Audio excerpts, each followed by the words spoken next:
Please मेरे video को like करो, प्लीज मेरे चैनल को सब्सक्राइब करो और प्लीज बेल आइकन दबाओ ताकि तुम्हें पता चले कि मेरी लेटेस्ट वीडियो आ गई है। और सीखने के लिए और अपने लिए सही वीडियो ढूंढने के लिए प्लीज मेरी वीडियो लिस्ट जरूर देखो। हेलो, नमस्कार और आदाब मेरे सब दोस्तों को। आपके दोस्त और गाइड इरफान की तरफ से एक बार फिर आपके अपने चैनल एस्ट्रो एश्योरेंस पर हाजिर हूँ। हमारी विषय और हमारी डिजायरें हमारे लिए बहुत अहम है और बहुत बार हमारी विषय पूरी नहीं होती और हमारी डिजायरें सुप्रीम एनर्जी, सुप्रीम गॉड के यहाँ मंजूरी के लिए और जगह छोड़ती है। अब हम ऐसे लोगों को जानते हैं जिनकी विषय और डिजायरें हमसे तेज और हमसे ज्यादा बार पूरी होती है, और कभी कभी हम वो होते हैं या शायद घर में कोई और होता है कि उनके मुंह से कुछ निकला नहीं कि उनकी विश और डिजायर खुद सुप्रीम एनर्जी ने सुन ली और उनकी विषय और डिजायरें पूरी हो जाती है।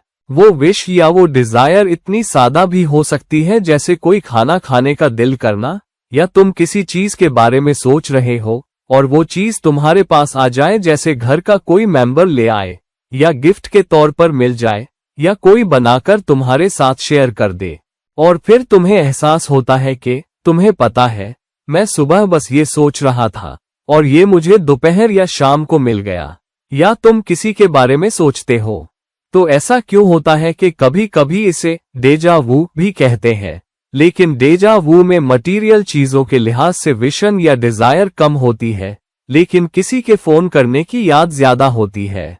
तो वो कौन सी विषय और डिजायरें हैं जिनसे तुम्हारी विषय और डिजायरें मटीरियल दुनिया में या रिलेशनशिप लेवल पर भी पूरी होती है, और वो कैसे पूरी होती है? हम एक आसान तरीके से सिर्फ कुंडली देखकर और एक झलक में कैसे पता लगाएं? तो सबसे पहले वो कौन सा भाव है जो विषयों और डिजायरों का भाव है? अब कुंडली में 3 कर्म भाव होते हैं। वो 3 कर्म भाव कौन से हैं? एक है तीसरा भाव, दूसरा है 7वां भाव और तीसरा है 11वां भाव। ये तीनों ही कर्म भाव है, यानी सारे भाव या हमारी विषयों और डिजायरों के घर है। हालांकि तीसरे भाव में मेहनत जुड़ी है, कम्युनिकेशन स्किल्स जुड़ी है, मार्केटिंग और ब्रांडिंग जुड़ी है, जिसका मतलब है कि जितनी मेहनत करोगे उतनी तुम्हारी विषय और डिजायरें पूरी हो सकती है। तो मेहनत के लेवल पर, या ये कि तुम अपने आप को कैसे पेश करते हो, तुम्हारी विषय और डिजायरें तीसरे भाव के जरिए उसी के मुताबिक पूरी होंगी। 7वां भाव भी कर्म भाव है और कुछ विषय और डिजायरें 7वें भाव से जुड़ती है। 7वां भाव उन विषयों और डिजायरों को रखता है जो असली रिश्तों और हमारी पार्टनरशिप से जुड़ी है। ये पार्टनरशिप शादी के बंधन से हो सकती है जहां तुम किसी के साथ कमिटेड रिलेशनशिप में हो, या डिजायर ये भी हो सकती है कि बिजनेस करो और पार्टनरशिप में कामयाब हो। हालांकि हमारी विषयों और डिजायरों का सबसे बड़ा जाहिर होना तीसरे कर्म भाव यानी 11वें भाव से होता है। 11वां भाव हमारी विषयों और डिजायरों के लिए सबसे अहम क्यों है? क्योंकि 11वां भाव खुद लग्न से 11वां होता है। तो लग्न हमारा पूरा अस्तित्व बनाता है, और लग्न से 11वां होने का मतलब है कि हमारी ज्यादातर विषय और डिजायरें 11वें भाव से जुड़ जाती है। 11वां भाव लग्न से 11वां है, इसलिए इसका खास मतलब है। दूसरी बात, 11वां भाव 10वें जो कर्म भाव है से दूसरा है। तुम्हारा कर्म सच है। 11वां भाव जो कर्म का लाभ है या कर्म की कमाई है। दूसरा भाव क्या है? किसी भी भाव से दूसरा भाव उस भाव की कमाई होता है। तो लग्न से दूसरा भाव उस इंसान की कमाई या रोजी होती है। ठीक उसी तरह 11वें भाव की कमाई उस कर्म से आती है जो तुमने 10वें भाव में किया है, और इसलिए 11वां भाव हमारी विषयों और डिजायरों के पूरे होने का अहम भाव बन जाता है। तो अगर 11वां सबसे अहम भाव है जो विषयों और डिजायरों के पूरे होने को बनाता है, तो 11वें भाव में ग्रहों की स्थिति और 11वें भाव की स्थिति और 11वें भाव से जुड़े योग बहुत बहुत अहम हो जाते हैं। तो अगर तुम्हें जानना है कि तुम्हारी विषय और डिजायरें पूरी हो सकती हैं या नहीं, और कैसे हो सकती है और कब हो सकती है, तो पहले तुम्हें देखना होगा खुद 11वें भाव की ताकत, और क्या 11वां भाव इतना मजबूत है कि तुम्हारी विषय और डिजायरें सच में जाहिर हो सके। और अगर 11वें भाव का स्वामी भी बहुत मजबूती से बैठा हो, तो तुम्हारे पास बहुत ऊंचा चांस है कि तुम्हारी विषय और डिजायरें पूरी हो सकती है। और अगर 11वें भाव में ग्रह बैठे हों तो उन ग्रहों के स्वामित्व वाले भाव भी बताएंगे कि तुम्हारी विषय और डिजायरें कहां से पूरी हो सकती हैं। अब पहली बात, 11वें भाव का स्वामी जहां भी बैठा है, समझ लो कि विषय और डिजायरें उसी भाव से जुड़ रही हैं।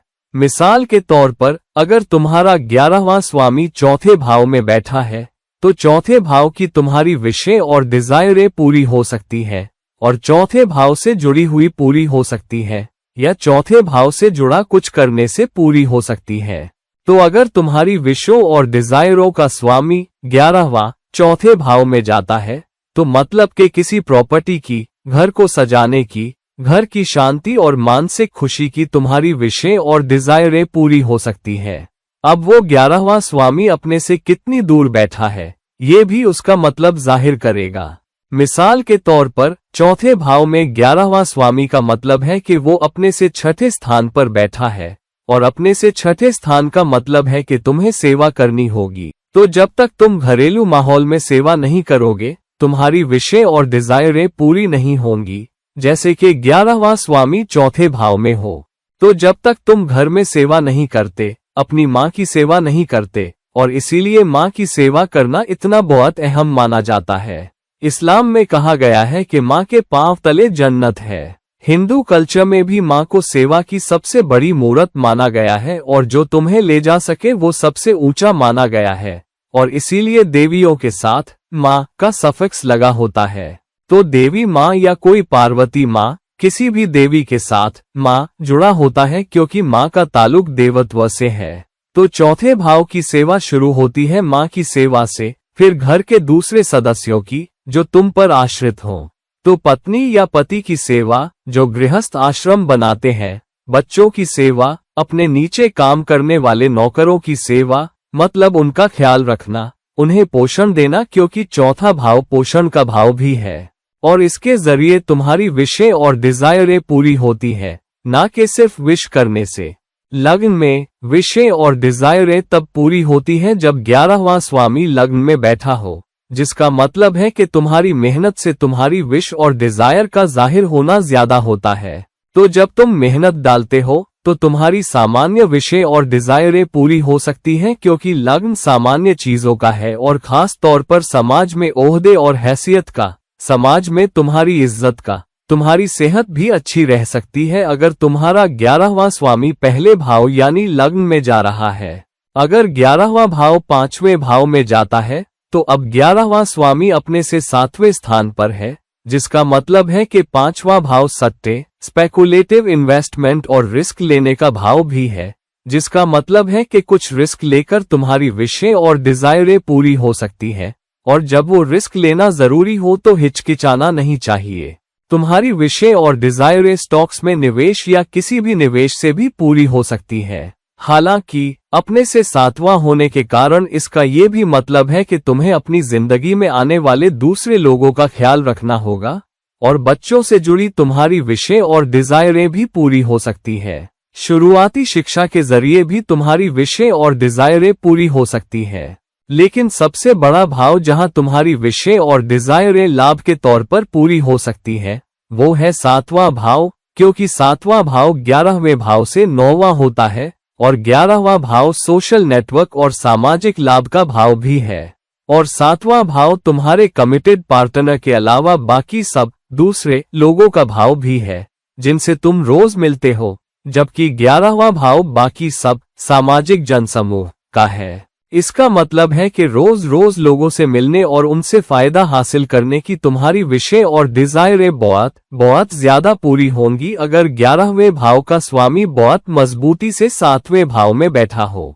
तो हाँ, मतलब ये है कि तुम्हारा दूसरों से जितना अच्छा रिश्ता हो, तुम दूसरों से जितना अच्छा बर्ताव करो, तुम दूसरों से जितनी अच्छी तरह बातचीत करो और दूसरों के साथ विन विन रिलेशनशिप से तुम्हारी विषय और डिजायरें पूरी हो सकती है। और 9वां भाव खुद 9वां भाव 11वें भाव से 11वां होता है, जिसका मतलब है कि तुम्हारी विषय और डिजायरें सच में ऊंची शिक्षा और ऊंचे अनुभवों से जाहिर हो सकती है और इसीलिए 9वें भाव को सबसे ऊंचा भाव माना जाता है। 9वां भाव सिर्फ सीखने का भाव नहीं है, बल्कि वो सीख जो तुम अपने अनुभवों से हासिल करते हो। ये अनुभव जीवन के अनुभव है, सिर्फ यूनिवर्सिटी से डिग्री लेना या ऊंची पढ़ाई नहीं। 9वें भाव की सबसे बड़ी खूबी ये है कि तुमने अपने अनुभवों से कैसे सीखा और उन्हें अपने नैतिक सिद्धांतों, अपने कल्चर और अपनी वैल्यूज का हिस्सा बना लिया, और तुम उन वैल्यूज के मुताबिक कैसे जीते हो। और इसीलिए 9वां भाव नैतिकता और नैतिक मूल्यों का भाव भी है। तो अगर जीवन के अनुभवों ने तुम्हें कुछ सिखाया है और तुमने उस ऊंची सीख को अपने अंदर समा लिया है, तो 11वें भाव की तुम्हारी विषय और डिजायरें उसी तरह पूरी होंगी जैसे तुम उन अनुभवों को अपनी ऊंची सीख और अपनी समझ से जाहिर करते हो। तो 11वें भाव के स्वामी का 9वें भाव में बैठना बहुत ही ताकतवर स्थिति है, जहां तुम्हारी विषय और डिजायरें पूरी हो सकती है। यहाँ विषय और डिजायरें सिर्फ ऊंची शिक्षा और ऊंची पढ़ाई से ही नहीं, बल्कि अलग अलग कल्चर के लोगों के साथ यात्रा करने से भी पूरी हो सकती है, जिसे 9वां भाव रिप्रेजेंट करता है, और अपने गुरुओं और यहाँ तक के पिता के जरिए भी। तो ये एक मजबूत स्थिति है गुरुओं के साथ काम करने या पिता के साथ काम करने और पिता और गुरु की दुआएं लेकर बड़ी कमाई जाहिर करने के लिए। और आखिरी लेकिन कम अहम नहीं, 10वें भाव के स्वामी का 11वें भाव विषयों और डिजायरों के भाव में बैठना। तुम्हारी विषय और डिजायरें बहुत ही मजबूती से तुम्हारे कर्म से जुड़ जाती है। और अगर 11वां स्वामी 10वें भाव में जाता है, जो अपने से 12वां होता है, तो इसका मतलब ये भी है कि जब तक तुम अपना कर्म नहीं करोगे और कर्म का कर्ज नहीं उतारोगे, तब तक तुम्हारी विषय और डिजायरें पूरी नहीं होंगी। तो ये बहुत ही कर्मठ स्थिति है। अब मैंने हर भाव में 11वें स्वामी के बारे में बात नहीं की है, जो मैंने एक अलग वीडियो में कर दी है, क्योंकि यहाँ इसकी ज्यादा जाहिर है। चूंकि तुम सिर्फ विषयों और डिजायरों की बात कर रहे हो, मैं सिर्फ उन चीजों की बात कर रहा हूँ जिनसे डिजायरें पूरी होती है, ना कि उन चुनौतियों की जो आ सकती है। मिसाल के तौर पर 11वां स्वामी 8वें भाव में जाता है, जहां ये अपने से 10वां होता है। वहां विश और डिजायर के लिए मेहनत तो डालनी पड़ेगी, लेकिन रुकावटें भी आएंगी, उथल पुथल भी आएगी। तो मैं उन भावों से बच रहा हूं जो तुम्हारी विशों और डिजायरों की पूर्ति में रुकावटें और उथल पुथल भी ला सकते हैं। मैं उन स्थितियों के बारे में ज्यादा बात कर रहा हूं जो तुम्हारी विशों और डिजायरों के पूरे होने के ज्यादा चांस दे सकती है। और अगर दूसरे भावों से ग्रह 11वें भाव में आते हैं, तो विषय और डिजायरें उन भावों के जरिए पूरी हो सकती है। अगर 5वें भाव का स्वामी 11वें भाव में जाता है, तो तुम्हारी विषय और डिजायरें बच्चों के जरिए, शिक्षा के जरिए, सट्टे के निवेश के जरिए, तुम्हारी जॉब में बदलाव और उथल पुथल के जरिए भी पूरी हो सकती है, क्योंकि 5वां भाव 10वें भाव से 8वां होता है। तो दोस्तों, तुम्हारी अपनी विषय और डिजायरें हो सकती है। मुझे यकीन है कि हम में से हर किसी की जिंदगी में कुछ अहम चल रहा है, और हमारी जिंदगी के लिए भी कुछ है। तो अगर तुम्हारे दिल में कुछ ऐसा है जिसे तुम सच में जाहिर करना चाहते हो और चाहते हो कि वो पूरा हो, तो अपनी मौजूदा स्थिति देखो, अपनी दशा देखो, उन योगों को देखो जो 11वें भाव में या 11वें भाव के जरिए बन रहे हैं, या 11वें भाव में बैठे ग्रहों को देखो, और फिर देखो कि वो किधर इशारा कर रहे हैं। तुम्हारी विषय और डिजायरें सच में कहां से जाहिर हो सकती है, और उन स्थितियों का फायदा उठाओ। विषय उसी के मुताबिक पूरी होंगी। तो दोस्तों, इस वीडियो को लाइक करो, इस वीडियो को शेयर करो, और अगर तुम मुझसे निजी सलाह लेना चाहते हो, तो कृपया मुझसे संपर्क करो। लिंक नीचे दिए गए हैं। और किसी और वक्त किसी और वीडियो के साथ आपके दोस्त और गाइड इरफान की तरफ से इजाजत लीजिए। नमस्कार।